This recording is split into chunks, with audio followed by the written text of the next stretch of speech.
삼성전자 1분기 영업이익 전망이 40조 원입니다. 전년 같은 기간 대비 딱 6배거든요. SK하이닉스도 지난해 영업이익 47조 원으로 역대 최대를 찍었습니다. 근데 지금 이 순간 삼성전자는 18만 6천 원대에서 기고 있고 하이닉스는 한 달 만에 105만 원에서 80만 원대로 주저앉았습니다. 그러면 이 질문이 나올 수밖에 없어요. 실적이 이렇게 좋은데 왜 주가는 반대로 가는 거죠? 지금 뉴스에서는 이란 전쟁이다, 환율이다, 유가다 떠들고 있는데요. 그게 다가 아닙니다. 진짜 연결고리가 따로 있거든요. 그 연결고리를 모르고 지금 공포에 질려서 팔아버리면 가장 중요한 순간에 시장에 없는 사람이 될 수 있습니다. 돈의 흐름을 따라가 보면 지금 이 하락은 삼성전자와 하이닉스의 문제가 아닙니다. 기업 펀더멘털은 오히려 역대 최고에 가깝거든요. 이 구조를 이해하면 버텨야 하나, 팔아야 하나의 답이 보입니다. 순서는 이렇습니다. 먼저 지금 주가가 왜 이렇게 빠졌는지 진짜 원인부터 짚겠습니다. 그 다음 삼성전자와 하이닉스가 4월에 마주하는 상황이 어떻게 다른지 분리해서 살펴보고요.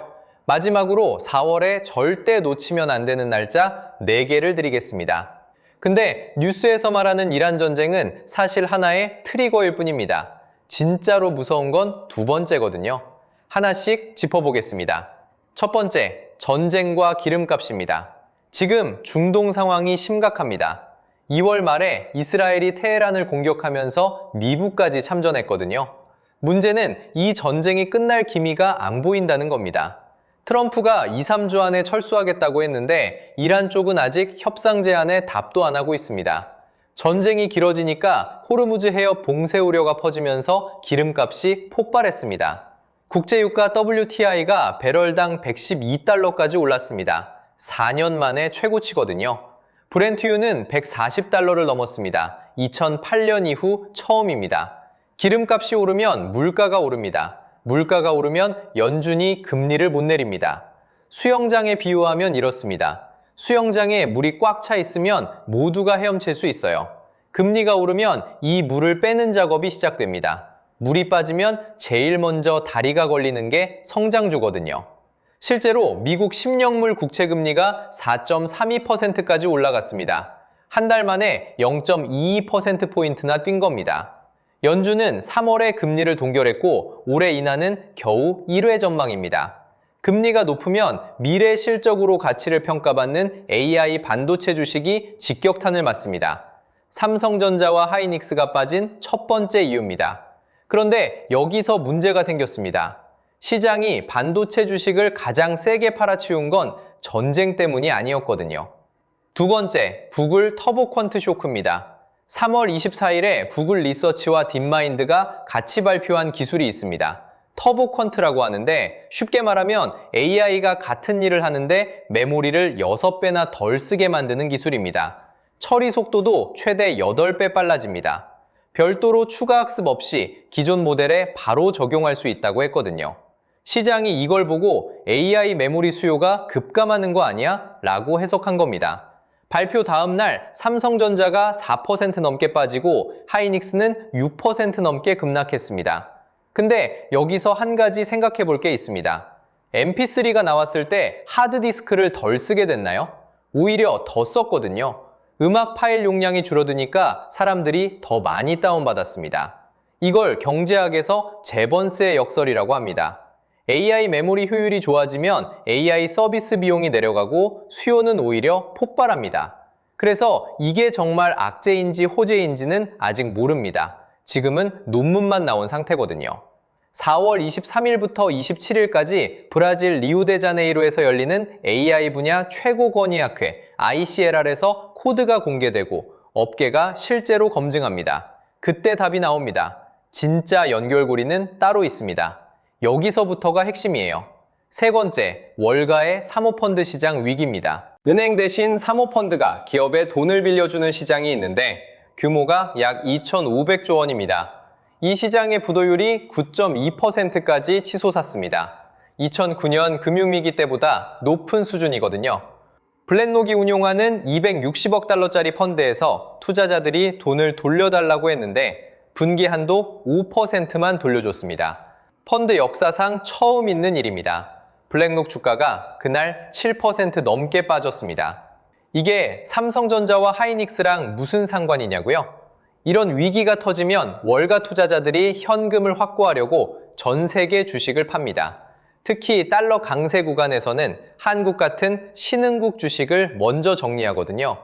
기업이 나빠서 파는 게 아니라 달러를 만들기 위해 파는 겁니다. 그래서 환율이 1,530원까지 갔었습니다. 3월 초에는 1,500원을 돌파했는데 이게 2009년 이후 17년 만에 최고치였거든요. 외국인이 삼성과 하이닉스를 내다 판 건 실적이 나빠서가 아닙니다. 돈의 흐름이 그쪽으로 향했기 때문입니다. 그러면 이 원인들이 삼성전자와 하이닉스에 똑같이 작용했을까요? 그렇지 않습니다. 두 회사의 상황이 완전히 다르거든요.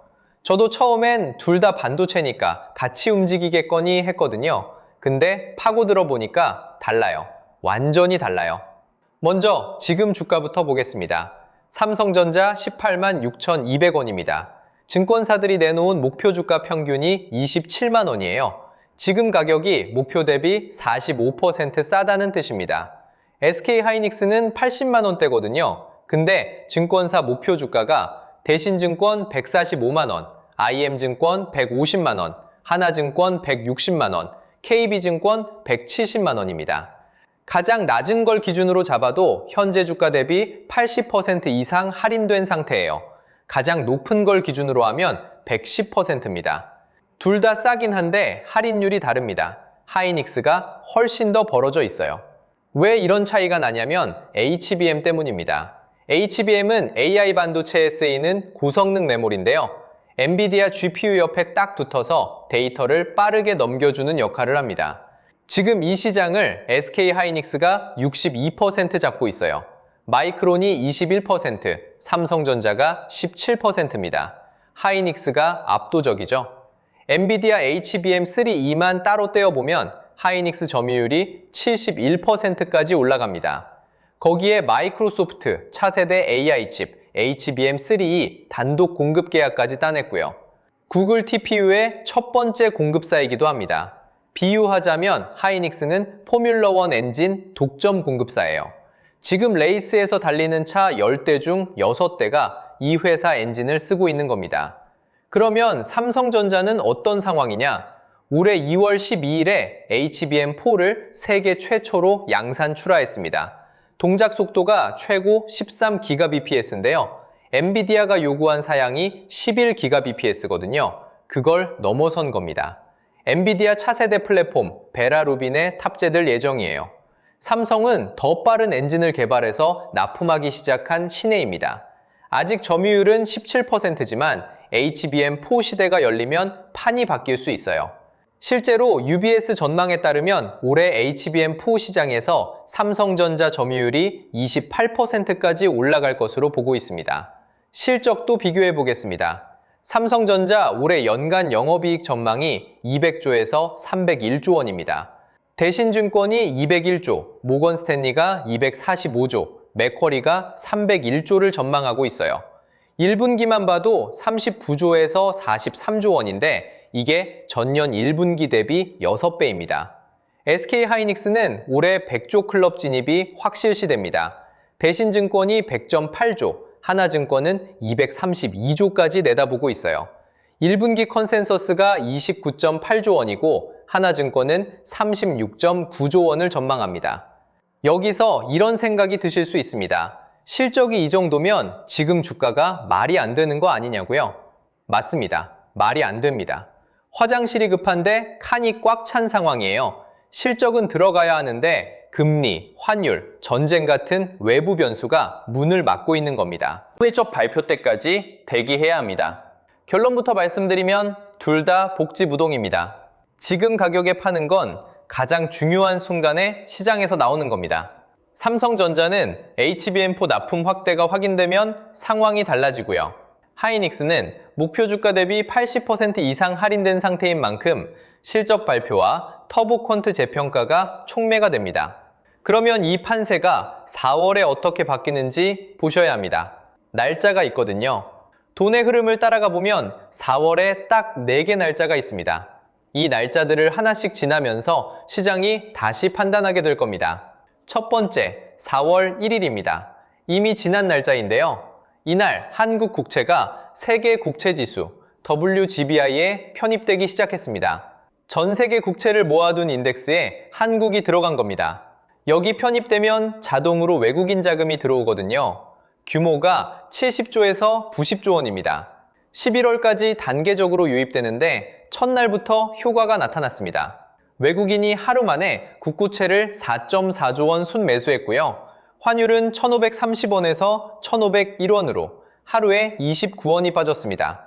환율이 안정되기 시작하면 뭐가 달라지느냐? 외국인이 한국 주식을 파는 이유가 줄어듭니다. 아까 말씀드린 것처럼 외국인이 삼성전자와 하이닉스를 팔았던 건 기업이 나빠서가 아니라 달러가 강해지면서 환차익을 회수한 거거든요. 그 흐름이 바뀌기 시작한 겁니다. 근데 사실 이것보다 더 중요한 게 4월에 있습니다. 두 번째거든요. 4월 첫째 주 삼성전자 1분기 잠정 실적이 나옵니다. 시장 예상은 영업이익 39조에서 43조 원입니다. 전년 같은 기간에 6조에서 7조 원이었으니까 딱 6배입니다. 이 숫자가 공식적으로 발표되면 지금까지 눌려있던 실적과 주가의 괴리가 수면 위로 올라옵니다. 증권사 평균 목표 주가가 27만 원인데 지금 18만 원대에 있다는 사실을 시장이 다시 계산하기 시작하는 거죠. 여기서 체크해야 할 건 두 가지입니다. HBM 관련 언급이 있는지, 그리고 메모리 가격 전망을 어떻게 제시하는지, 이 두 가지가 2분기 방향을 가르는 신호가 됩니다. 그런데 삼성전자 실적보다 제가 더 주목하는 날짜가 있어요. 여기서부터 진짜입니다. 4월 23일, 세 번째 날짜이자 가장 중요한 날짜입니다. 4월 23일부터 27일까지 브라질 리우데자네이루에서 ICLR 2026이 열립니다. AI 분야 최고 권위 학회거든요. 여기서 구글 터보콘트와 엔비디아 KVTC의 코드가 공개되고 동료 검증이 이루어집니다. 지금까지는 논문만 나온 상태입니다. AI가 같은 일을 더 적은 메모리로 처리하게 됐다는 주장이 나왔고 시장은 공포에 질려서 반도체 주식을 팔았습니다. 근데 아직 코드가 공개되지 않았어요. 업계가 실제로 돌려보고 검증한 적이 없는 겁니다. 이게 정말 메모리를 6배 줄이는가? 그 답이 4월 23일 이후에 나옵니다. 시나리오는 두 가지입니다. 첫째, 검증 결과 진짜로 메모리 사용량이 크게 줄어드는 게 맞다면 단기적으로 주가가 한 번 더 흔들릴 수 있습니다. 하지만 여기서 제번스의 역설이 작동합니다. MP3가 나왔을 때 저장 공간을 덜 쓰게 됐나요? 오히려 더 썼거든요. AI 서비스가 싸지면 수요는 더 폭발합니다. 중장기적으로는 반도체 수요가 오히려 늘어나는 구조입니다. 둘째, 과장됐거나 적용 범위가 제한적이라는 결론이 나온다면 그러면 메모리 수요 감소 우려가 한 번에 해소되면서 즉각 반등합니다. 어느 시나리오든 불확실성이 해소되는 날입니다. 지금은 안개 낀 도로를 달리는 상황입니다. 4월 23일 ICLR을 지나면 안개가 걷힙니다. 네 번째 날짜는 4월 29일입니다. SK하이닉스 1분기 확정 실적 발표일이거든요. 시장 컨센서스는 영업이익 29.8조 원이고 하나증권은 36.9조 원까지 보고 있습니다. 하이닉스가 이 숫자를 내놓으면 시장은 다시 계산기를 두드리게 됩니다. 목표 주가가 145만 원에서 170만 원인데 지금 80만 원대에 있다는 사실을요. 여기서 핵심은 HBM 수요에 대한 언급과 2분기 가이던스입니다. 이 두 가지가 하이닉스의 하반기 방향을 결정합니다. 정리하겠습니다. 지금 하락은 기업 문제가 아닙니다. 금리, 환율, 수급이라는 외부 변수가 겹친 겁니다. 삼성전자와 하이닉스 둘 다 실적 전망은 역대급이고요. 4월에 4개 날짜가 있습니다. WGBI 편입은 이미 시작됐고 삼성전자 실적, 4월 23일 ICLR, 4월 29일 하이닉스 실적이 차례로 나옵니다. 결론은 복지부동입니다. 지금이 가장 중요한 순간에 계좌에서 도망치는 타이밍은 아닙니다. 4월의 날짜들을 하나씩 지나면서 시장이 다시 판단하게 됩니다. 우리는 그 판단을 기다리면 됩니다. 이 영상이 도움이 됐다면 다음 영상에서는 ICLR 이후 반도체 시장 변화를 바로 짚어드리겠습니다.